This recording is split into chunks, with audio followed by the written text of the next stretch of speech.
day! Welcome back to our channel! So, today we are going to Tagum City kasi magpipick up lang ako guys ng aking parcel. And dahil nasa probinsya tayo, walang traffic guys, napakaluwang ng daan. So, ayan, province feels. So, Bisaya eh. So, bibili rin kami ng pang grocery sa bahay as usual guys, repeat and repeat. So ayan, tahimik lang kaming dalawa sa loob ng car kasi yung isa napaka-serious mag-drive guys. So ayan yung weather natin dyan, napaka liwanag, mainit guys, mainit na mainit, parang sabaw na mainit. So, ayan guys, dumating na kami sa May Robinson at naghihintay kami dahil I think 10 o'clock in the morning yung open nila. So, ayan, nagmumuni-muni muna kami sa loob ng car. And ang ganda rin ng weather, di ba? So, ayan guys, habang nagbo-voice over ako ngayon, sobrang lakas ng ulan guys. Sobrang lakas with thunder and lightning, nakakatakot. Yes. So, ayan, nandyan ako sa loob. At paakyat na ako sa taas kasi I think nasa 3rd floor guys, yung parcel ko. So, yun, si husband naghihintay lang sa ground floor kasi ayaw niyang sumama sa taas. At dyan ako sa taas guys. I'm so excited kasi yung kukunin ko is a birthday gift for myself. So, ayan guys, madali ang kuha lang. Actually guys, ang tagal-tagal ng parcel ko dyan. Mga 2 weeks na ata hindi ko nakuha agad. And then, after naming nag-Robinson, pumunta na naman kami sa Gmall guys. Dito yung burger na I think this is our 4th time na kumain kami dyan guys. Kasi masarap naman yung burger nila. Ang dami-daming choices guys. And then, after nyan, hindi na ako nakapag-video guys doon sa may groceryhan kasi ang ingay-ingay ng music nila doon, may copyright. So, ayan, pauwi na kami at ang ganda-ganda na naman ng weather natin guys. Kasi usually dito sa province ngayon is tag-ulan. So, ayan yung pinsan ko dyan guys, nasa tuktok na ng niyog. Ayan, gusto atang tumalon yan kasi nasa tuktok na yan eh. Nagpuputol siya ng mga sanga.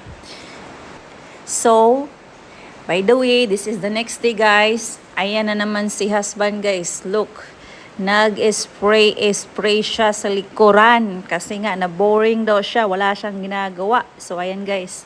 Nag-spray daw siya dyan. So, ayan, hinayaan ko lang siya para hindi naman siya maboring guys. May gagawin din ng ating Briton dyan.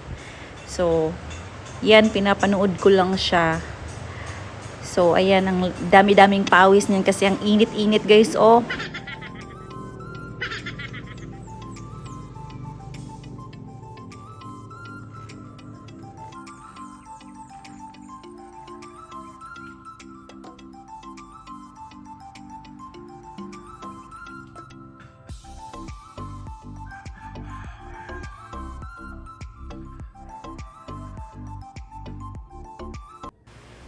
So, ayan siya guys. Kawawa naman yung Briton ko guys. Ang daming mga insekto. Alam mo ba yung tawag niyan sa amin dito is tagnok. Yan yung nangangagat guys.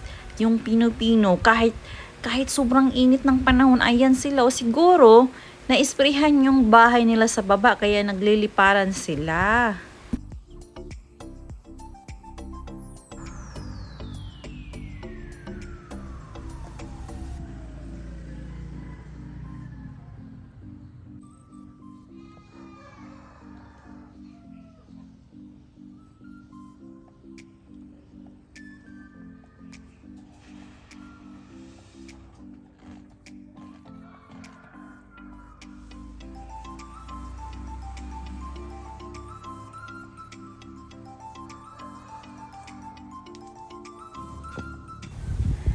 Mukhang nag-i-enjoy ang Briton natin guys. Oh, kahit mainit, walang jacket guys. Nag-i-spray pa rin siya. So, ayan. Kalahati pa lang yan siya. Malaki pa yan eh.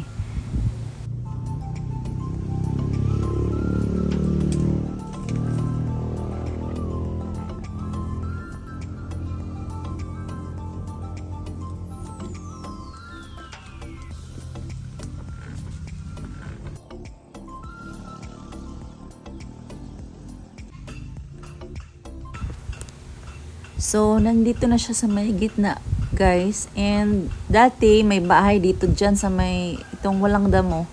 Last month, giniba na namin. Ayan. And then, naririnig nyo ba yan? Yung may duduk-duk-duk-duk dyan, guys. Every day namin yan naririnig. Kasi katapat lang yan ng store namin at bahay. So, parang alam mo yung everyday naririnig mo yung ganyan, walang pahinga yung pahinga mo.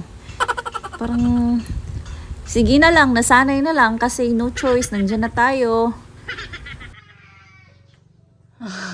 The goat. No, it's not.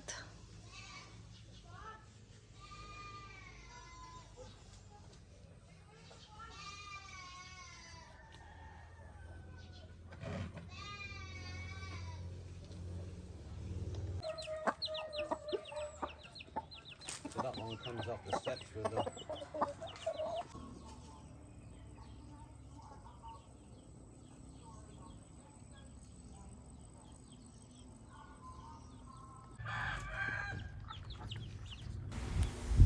And andito yung chicken namin, guys, si Cha-Cha. Tinatawag namin siyang Cha-Cha. Siya yung unang chicken namin, guys, since nag-move kami dito sa province. And she is really good mama. And then meron pa siyang mga babies, guys, na malapit na niyang i-separate sa kanya. Ngayon, napaka-broody na naman niya. Mag-start na naman siyang mag-egg. Walang pahinga siya, guys, panay egg. And then laging laging may anak, lagi siyang ganon, hindi siya napapagod. Ayan, naghahanap na naman siya ng mapangitlugan, guys. Ayan, yun sa may paanan ko.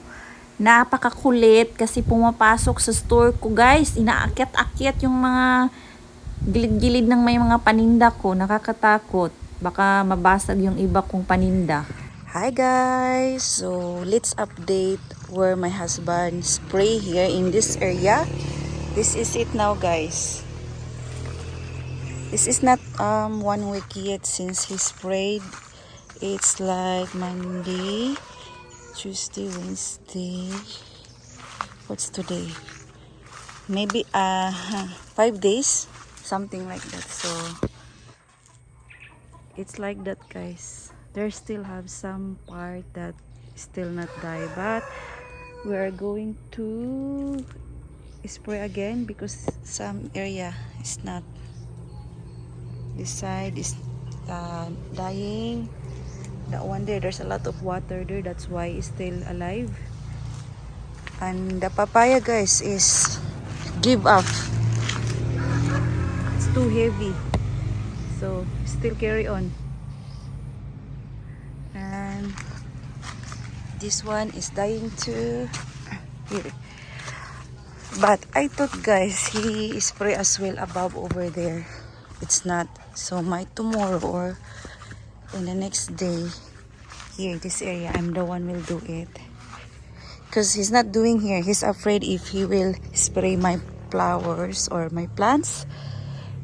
So this area is still a lot of grass, needs to spray. This area as well needs to spray. So that's all over here. So once this all is clean, guys, we have a plan here. Soon, we will not reveal now, charot. No, we're gonna transfer our chicken over there. So that's one of our chicken. And yes, that's it, guys.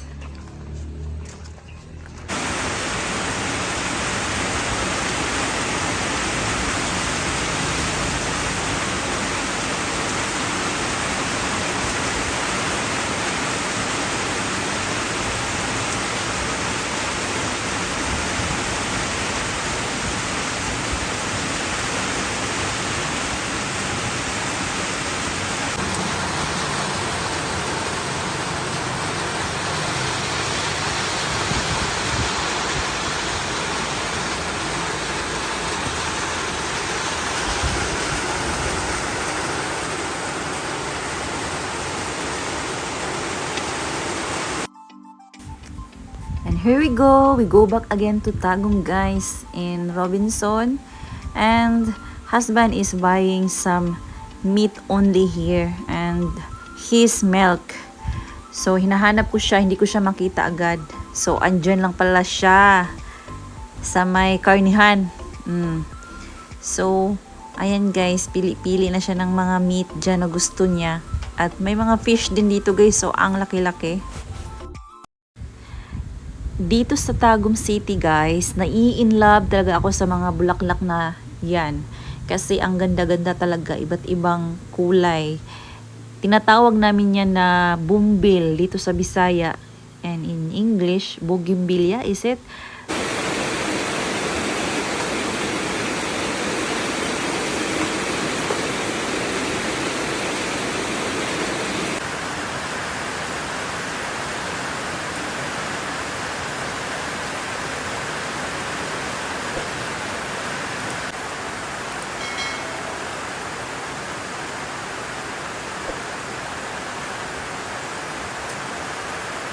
Oh my God, where did you get that, love? I've been fishing. Where did you been fishing? Fishing. Wow, that's so big ah. Nakabuhay man lagi na. Nakabuhay.